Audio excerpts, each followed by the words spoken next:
Hello from sunny Great Yarmouth. We're here live at the seafront, soaking up the sun and checking in on one of the East's most iconic seaside towns. Yes, coming up on the show, find out how one of the nation's favourite meals could be affected by the latest EU trade deal. And with a competitor coming to the UK, will Great Yarmouth tourism face a further decline? Now, some might consider jellied eels a local delicacy, but did you know they could be an endangered species? Our reporters will be finding out more. That's coming up here on UEA Journalism News Outside Broadcast, live at Great Yarmouth.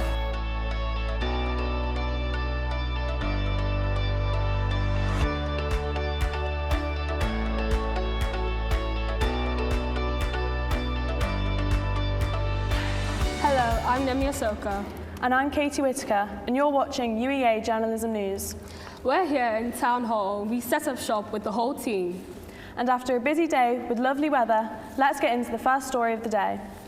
A local fisherman says he's worried for the future of his business following the government's deals with the EU yesterday. Labour ministers have agreed to a 12-year deal. It extends existing access to EU boats in exchange for reduced checks and restrictions on food exports. But reaction here has been mixed. Hallie Taylor reports.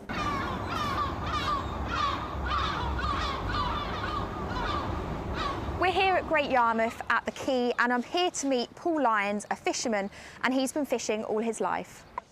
There we go. Lovely Hello, to Ali. meet you. How are Nice you? to meet you. Paul showed me around the yard on the way to his boat before we stopped for a chat about last night's deal with the EU.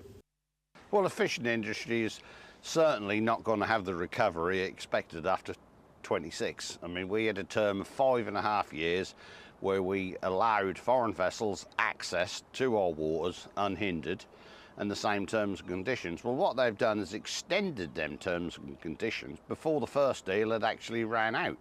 But to go to 2038 before we take back control of our own waters is just going to stifle investment, that's going to stifle growth. The Dutch are very efficient at fishing. The French have got massive boats. Well, that means our fleet really will fall in insignificance there. There's a big problem with fish prices going up at the moment as well, and then fish and chips. How is this going to affect that side of things as well? Well, I don't think it's going to help it, but fish is expensive, and it's expensive to catch fish. People say to me, oh, you only go out there and pull it out of the water, you don't have to pay for it. But I tell you what, to get that boat out there full, crew, nets, is really expensive.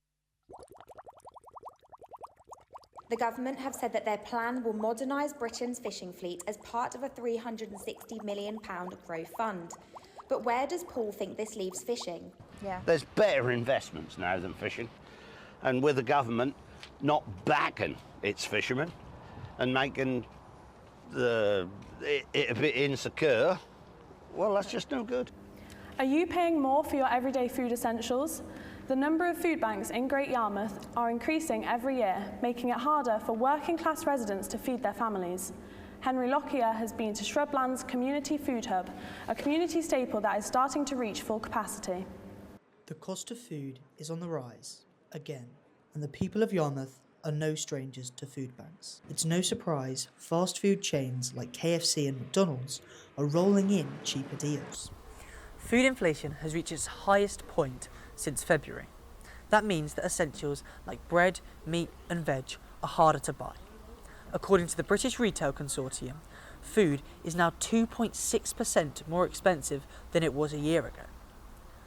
Community hub and food bank managers alike have all said they're struggling to keep up with demand, keep prices fair and are reaching capacity.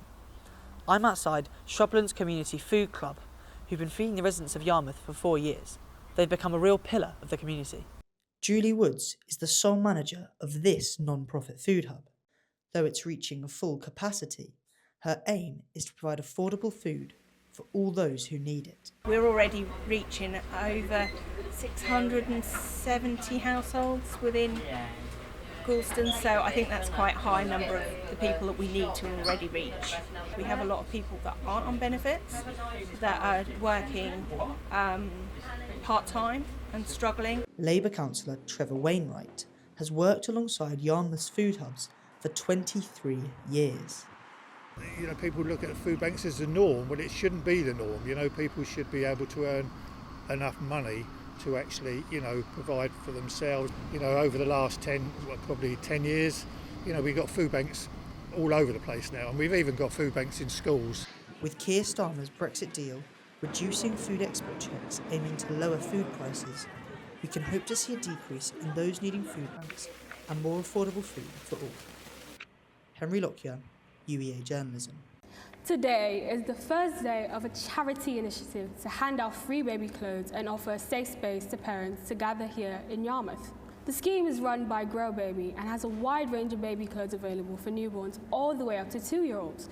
You're allowed to come in and take up to 3 items per child, absolutely free of charge and no referral needed. They also offer free hot drinks and snacks for parents as well, as a play area for babies whilst browsing. Organisers are happy with how the first pop-up event went. We are so happy to have had the chance to come. We thought we've got so much stuff, can we spread this? Can we reach more families? And people have been coming through the door, and we've just done it as a drop-in session so people can just turn up, grab a cup of coffee, have a bit of cake, come and take what they might need. And we think it's gone really well. I can still hear it out there. Like, we're officially closed, but there's just chat and it's got that buzz to it. Wow, what a really lovely initiative. This project also runs on the last Tuesday of the next 2 months. You can find out more on the Grow Kids Norfolk website.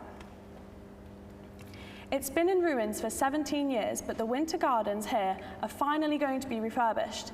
If you don't know what it is, well, it's a Victorian glass house with the structure made from iron. Historic England is giving £500,000 to get it back up and running. Karina Kabina has more. This is what's left of the Winter Gardens, a Victorian glass house built in the late 1800s. It still stands in Great Yarmouth, but has seen better days. Now, as you can see behind me, the building has been in ruins for nearly 2 decades, closing its doors in 2008. Now, the Grade 2 listed building was given £500,000 by Historic England to help restore it to a community space, including building a cafe. There's plans to strip the building back to basics, including its cast and wrought ironwork. But what do the public think?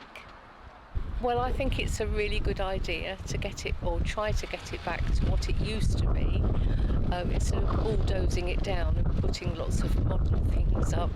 So I'm all for it.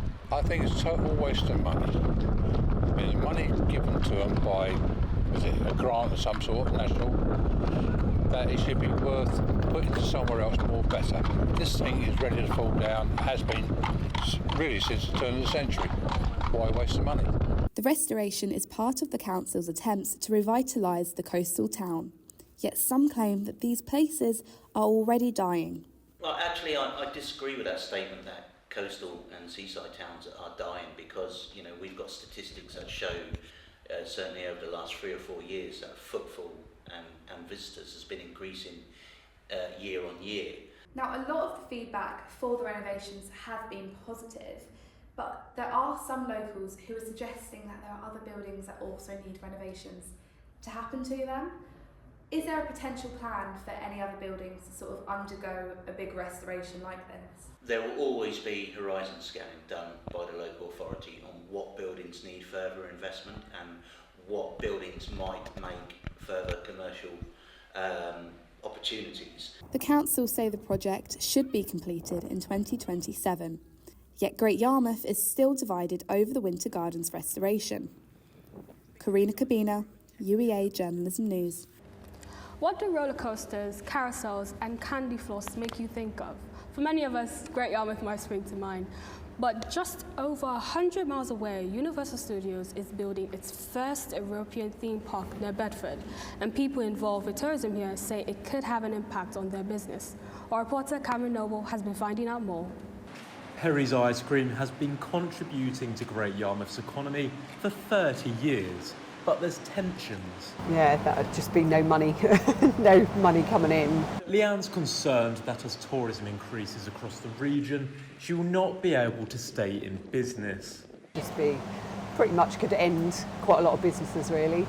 Tourism in this seaside town brings in over £600 million per year, But CEO of Visit Great Yarmouth isn't particularly worried for the future. So I think the challenge is always there. It's for destinations to make sure that they're developing their events programme, that the businesses and the attractions are developing their accommodation, developing their offer, and make sure it's something that is appealing to their target market. And that's the game. There's about 7.5 million people that come to Yarmouth every year. But a new attraction is being built just down the road in Bedford. A Universal resort is being built in 2031 and they expect to have visitors from around the world. However, councillors believe that with the right infrastructure, Yarmouth won't suffer. We're seeing improvements. We've seen the third river crossing, brand new bridge been put in which connects the A47 to Lowestoft. But what we really do need is we need the A47, the Acle Strait, into Yarmouth from Norwich, dual. That's one improvement that could be done. Like this councillor, other businesses are confident that they won't be affected either. I don't think that will give us any problems at all whatsoever. Councillors and the community say that they're going to do everything they can to improve tourism, but for now, they will just have to wait and see. Cameron Noble reporting from Great Yarmouth. A tanker involved in a collision in the North Sea is still moored up in Great Yarmouth. The Stena Immaculate was struck by a cargo vessel, causing thousands of tiny plastic pellets to wash up on the Norfolk coast. It was towed to Yarmouth a month ago, and people here are concerned about the environmental impact. Jake Dennis reports. I'm here in Great Yarmouth, just outside the port, where the Stena Immaculate is being docked, still after a month after its collision in the North Sea. Why is it still here? You can see the charring on the side from the explosion. You can see the damage it's caused. What has this done to the local environment and the local community? Let's go find out. Well, really, it ought to go back to where it came from, really. If it was registered in a certain country or whatever, really it should go back there and not be left for, the Yarmouth Council to deal with, really. From what I've seen on the news, it's not the first time that we've had stuff like this here. So, I don't know why they pick on Great Yarmouth. Brilliant. Do you think this could have any negative effects on the community? Possibly. If it's become a dumping ground for waste stuff like this, then yeah. Just under 250,000 barrels of jet fuel were on board the tanker. With this having leaked into the sea, the National Wildlife Federation says millions of fish can be affected. Yet these effects have not been seen by the locals. I think, as I said, as long as it's looked at sensibly, the fact is it's got to go somewhere. The worst thing would be for it to be stuck out at sea, where it could probably sink and cause more problems. At least it's coming into a harbour where it can be assessed, hopefully to be repaired. If not, then it'll obviously have to be scrapped, but that's down to the insurance companies. It seems that most people are not worried about going swimming in the sea. But people are also left questioning, how much longer is the tanker going to be here for? This was Jake Dennis reporting for UEA Journalism. Back in the day, it was a holiday tradition to go on horse and carriage along the beach. And here in Great Yarmouth, it still is. But have you ever thought about how well these horses are being looked after? Sunny Marsh has been finding out more. For decades, horses like these have been used in Great Yarmouth. They are part of the biggest tourist attraction, taking visitors around Yarmouth throughout the summer. But in recent years, some locals have become concerned about the welfare of the horses. Really sad for the horses standing there. I know it's a holiday thing, but they just look really sad just standing there waiting to be pulled. But that's just life. We do. We do when it's really hot weather. We said today when we walked down, the horses will be liking it because of this cool breeze today. But we don't like to see them that much when it's really hot. What is being done to make sure that these horses are being looked after? Kelly has been working along the coast with her horses for 16 years. So at the start of the year, they have to be vetted, and that's to make sure that they are okay and fit enough, well, not literally fit enough, but healthy enough to work the seafront. And then throughout the year we do get them vetted, and it's down to the individual to make sure that their horses are okay. And if you don't look after your horse, they can't look after you. We constantly are getting people coming up and asking us, like, have the horses got water? Have the horses got food? But behind us we have a water trough. In the hot weather we have a hose pipe. We wash them down to keep them cool. They're under shade. Sunny Marsh, UEA Journalism News. If you commuted into Yarmouth today, did you notice any differences on the roads? Well, bus services have been revamped. The council say it will improve bus journeys, but others aren't so sure. Callum Lynn has more. New fastest way into town has arrived. The buses have had some changes recently, almost cutting their service time in half. This comes after significant investment in the buses around this sunny seaside town. £2.5 million have been put into a revamp of Great Yarmouth's bus services. It means the buses can be more efficient in a one-way system. It's designed to bring the average waiting time down by at least 10 minutes. This comes about after a £50 million fund has been given to Norfolk County Council to improve the Norfolk's bus services. It's designed to speed up bus times, but some locals are not happy with the new scheme. It's caused a hell of a lot of bloody problems to the general populace of this town, right? Elderly people that have got to walk all the way from one side of the town to the other side of the town to catch a bloody bus. Right? It's not good enough, right? And a total waste of bloody money. But the councillors say the new plans are to make the services more efficient.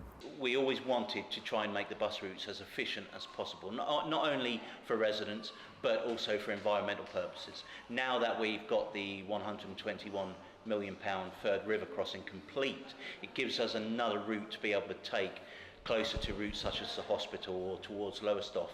Yeah, so a typical journey to James Paget would originally probably take, with the stops, 30-45 minutes. A bus journey now to the James Paget, utilising the third river crossing, will now take 20 minutes. One of the main concerns from residents is the closing of the taxi rank outside of Wetherspoons. More plans are set to get underway to improve this historic beach holiday town's bus services. Callum Lynn, UEA Journalism. If you were here in Yarmouth a week ago, you might have seen an incredible transformation. A famous old department store, which closed 5 years ago, reopened as a library. But this is more than just a few books. The council says it's crucial in helping more adults to read and write. Stephen Whittier reports. This may look like an ordinary building, but inside is a brand new library. It costs £17 million to build, but it could be worth its weight in gold, and here's why. According to the 2021 census, Great Yarmouth is the least well-educated area in England, with only 18% of people having a level 4 qualification or more, including degrees. So I spoke to the library manager Sarah to find out what the place can do.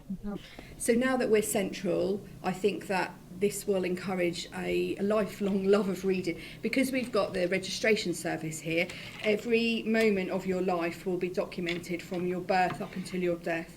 And so from the birth, when you come in here now, you'll be registered as a library user. To get here, to get registered, you know, your parents have got to bring you through the library and they can see what a welcoming space it is. The place is already seeing results, and the council says it was a crucial development. Well, the place will be offering degrees. It will be offering adult learning courses, not only in the basics, maths, English, but also in health and social care, renewable energy. It's crucial, and it's crucial for quite a few things. So one is obviously the educational aspect. Two is the other services it will provide, such as registry, office, library. The third one is from an economic perspective. It is going to increase footfall into the town centre. Stephen Whittier, UEA Journalism News. Jellied eels are like Marmite. You either love them or you hate them. But with eels being endangered, how popular is this seafood delicacy now? Megan Bonley has the answer. Christine works on this third-generation stall. It's been in the Nichols family for 70 years. They started off by selling only jellied eels, but now they're not so popular. How popular are they at your stall? Do you have people coming daily to buy them? We do, but they can just vary. Sort of one day I might sell loads, other days I might just sell a few. We couldn't just survive on eels, no. You know, we were just jellied eels when we first opened, but so, you know, you wouldn't survive on just doing eels now. Even though they used to be cheap, they have been known to attract the king to this very stall. If they're good enough for royalty, they're good enough for me. So after talking to Christine, I wanted to try some jellied eels for myself. So I've got the eels in the bag here. Don't think I'm that excited.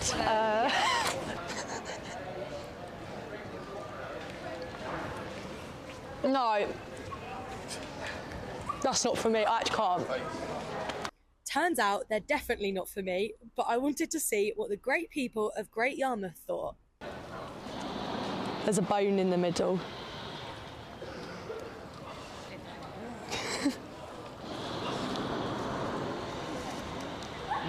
As good as the others you've had? Yep. I'm glad you enjoyed. Would you like to try one? No, thank you. They're not Sorry, very I would have nice. helped you normally. No, that's all right. No, I don't like them. You don't like them? Would you like to try one? You'd like them, right? No, I tried one. It's horrible. Would you like to try one? No, thank you. Okay, thank you. I think most of us can agree that they're not a taste sensation. I've been asking people on the streets of Yarmouth for an hour, actually over an hour, about whether they wanted to try the free jellied eels. However, it was not for them. I had no luck. Rejection after rejection. So I guess we can confirm that jellied eels are not as popular as they once were. This has been Megha Bonley for UEA Journalism News. I don't blame them, to be honest, Nemi. Would you try one? I haven't even tried Marmite. Why would I try jellied eels? The African in me can never agree. Yeah. And when was the last time you rode a bike? To be honest with you, I actually don't even know how to ride a bike till now. I've tried so many times. You've never tried Training Marmite, wheels. you've never ridden a bike. Don't judge me. Very interesting. Training wheels, everything. I begged my dad to get me a bike. He got it. It rusted in the house. That's just the way it is. Well, Yarmouth Council are trying to encourage more people to get cycling, hoping to make the town greener. Best known for its seaside charm and vibrant town centre, Great Yarmouth is now gearing up, literally, for a two-wheeled transformation. Great Yarmouth Borough Council has backed a campaign online to get more people pedalling for shorter journeys.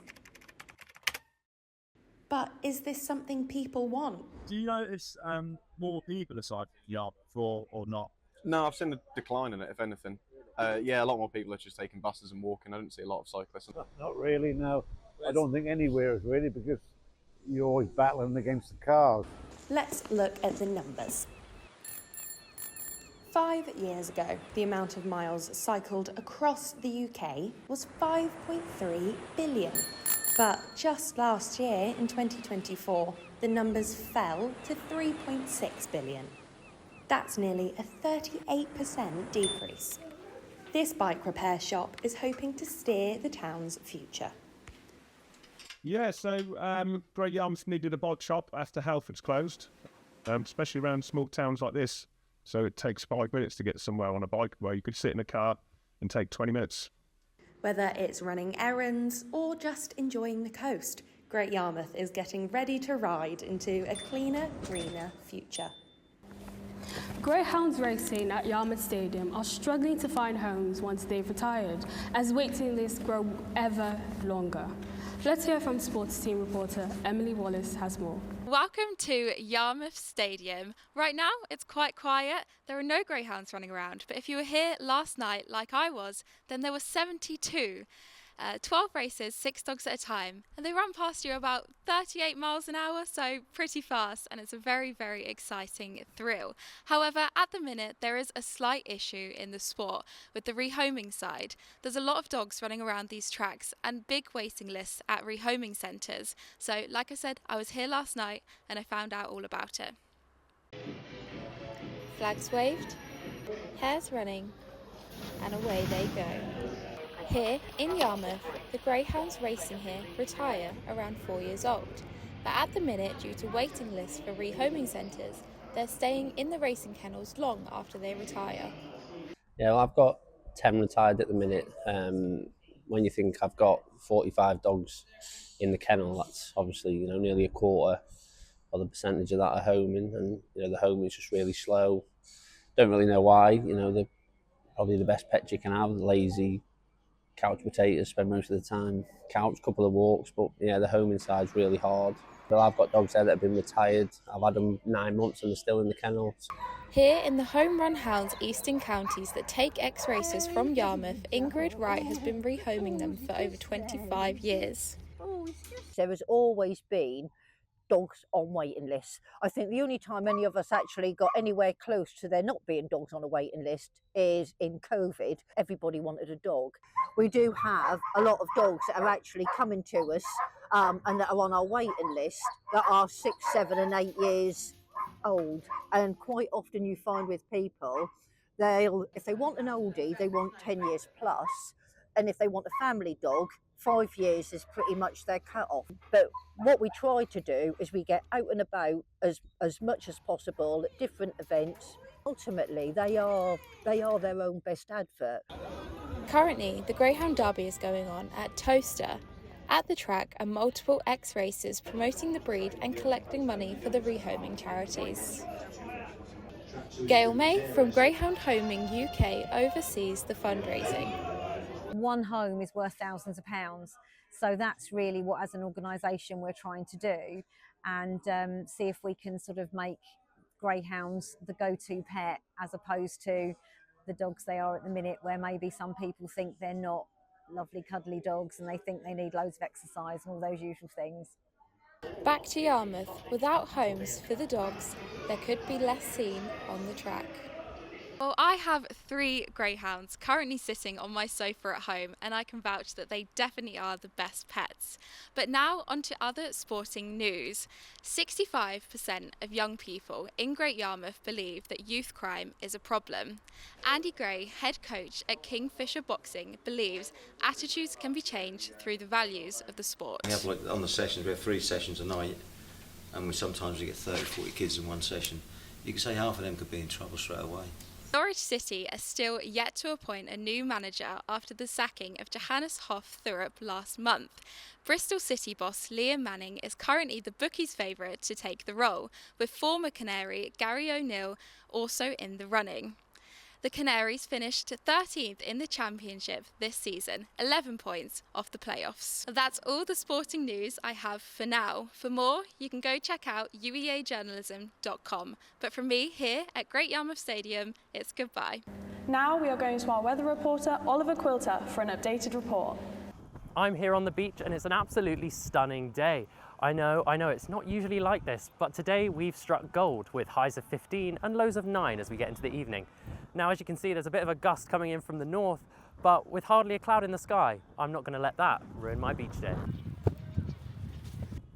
Now, looking ahead, well, tomorrow brings a bit more cloud cover with the same highs of 15 degrees.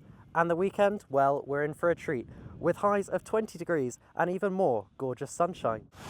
The weather in Great Yarmouth has been known to surprise us. Back in 1953, the town was hit with one of the country's most devastating floods.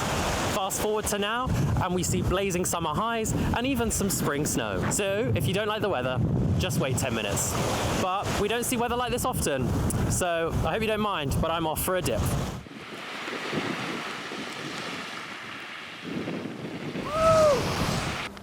Now, Katie, you might judge me for this, but I also don't know how to swim as well. You can't swim, cycle, or never tried Marmite? It's not... You've got a lot of experiences to I like to be on land. Anyway, that's all from us today. To hear more about our stories, head over to UEAjournalism.com or to TikTok and Instagram to see all the chaos behind the scenes. Have a good rest of your day. Bye-bye.